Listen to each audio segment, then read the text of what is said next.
যারা ১০০ দিনের কাজ করেছেন তারা তাদের ন্যায্য পাওনা আদায়ের দাবিতে মমতা বন্দ্যোপাধ্যায়ের আহ্বানে অভিষেক বন্দ্যোপাধ্যায়ের নেতৃত্বে দিল্লির দিকে রওনা দিচ্ছে, দিল্লির উদ্দেশ্যে। রাজ্যের বিভিন্ন জেলার পাশাপাশি ১০০ দিনের কাজের টাকা সহ কেন্দ্রের বঞ্চনার অভিযোগ তুলে দিল্লিতে কর্মসূচিতে যোগ দিতে দার্জিলিং জেলার তৃণমূল কর্মী সমর্থকেরা।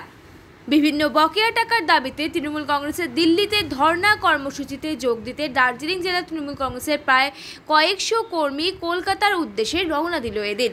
প্রসঙ্গত কলকাতা হয়ে দিল্লির উদ্দেশ্যে কর্মসূচিতে যোগ দিতে শুক্রবার দার্জিলিং জেলার সমতল তৃণমূল সভাপতি পাপিয়া ঘোষের নেতৃত্বে নিউ জলপাইগুড়ি স্টেশন থেকে কর্মী সমর্থকেরা রেলপথে রওনা দেন।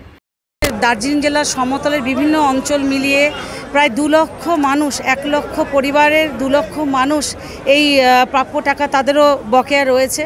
সেই উদ্দেশ্যে আমাদের দিল্লি রওনা।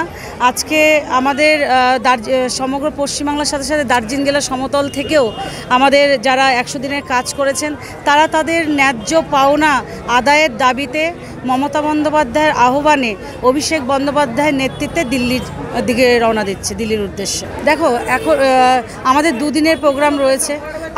২ তারিখে আমাদের যেটা গান্ধী সমাধিস্থলে আমরা যে সম্মান জানানো সেটা আমরা করব, এবং ৩ তারিখে যতদূর এখনো পর্যন্ত যে যন্তর মন্ত্রে আমাদের একটা কর্মসূচি রয়েছে আজকে এবং কালকে মিলিয়ে প্রায় ৫০০ মতো, এবং আমাদের যারা রয়ে যাবে তাদের নিয়ে প্রত্যেকটা অঞ্চল অফিসের সামনে, গ্রাম পঞ্চায়েতের সামনে আমাদের কর্মসূচি হবে ২ দিনই। যেটা দিল্লিতে হবে সেটা এখানে হবে।